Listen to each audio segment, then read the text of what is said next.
Alright, so here we have the Aerobots team transformed and ready to form Superion. I'm going to start off by taking Skydive right here and actually attaching him to Silverbolt's leg or arm. Right here, yeah, well, it was Silverbolt's arm, now it's going to be Superion's leg. And then I'm going to take Skydive here and actually have him form the other leg. I don't really have any particular preference as far as these guys go to the overall function of the toys like I did with Menasor. I just prefer having the darker colored guys at the bottom and having the lighter colored guys at the top, or vice versa. I just like having my color, same colors up here, same colors down here. It's just an OCD thing, personal thing, just choice.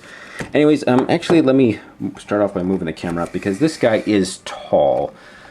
Yeah, I was really amazed on how tall these guys actually were getting once I formed them all together. I'm going to take Firefly here, then move him down as this arm, and then I'm going to take Alpha Bravo and move him here for this arm. And there you have Superion. I will say that there are some minor nitpicks with this character, but let me go over off the positive things first.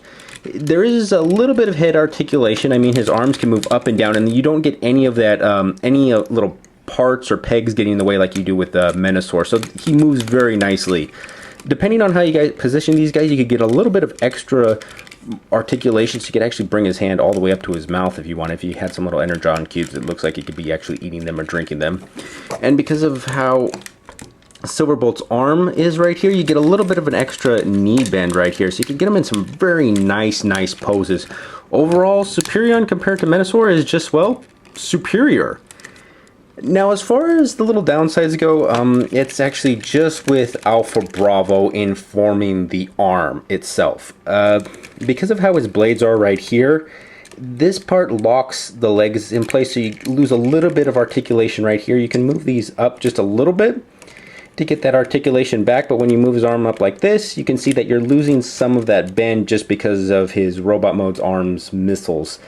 So that's the only downside. I much actually prefer having Alpha Bravo as one of the legs. There, he's actually a-okay. There's just one little thing that's kind of interesting is his joint is positioned slightly farther back than the other guys.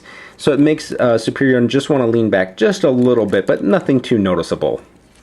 Now I do have actually, let me see, is it Quick Slinger? Yeah, I just had to check my notes. This is one of the ones that was released by Big Bad Toy Store. You probably can't find it there anymore. They're sold out. Your best luck to get this guy is actually going to be on eBay.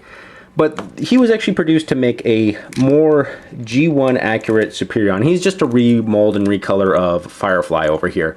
And you can actually see with him on there, he looks still pretty darn good. I think I'm actually going to keep him with all the jets. Just like I said, it's my own OCD, and I want to kind of have them as G1 accurate as possible. I've seen them actually some perfect match or perfect replica hands and feet that they made, but I'm on Big Bad Toy Store, but I'm not going to actually drop the dough for that just because I'm happy with just how he is. I'm probably going to have Alpha Bravo just transformed and off to the side if they need him. It would be nice though if they do actually make some attachments to turn him into a weapon, kind of like they've done with, or kind of like how they have with Piranacon or King Poseidon. Anyways, let's go with let's talk about the weapons.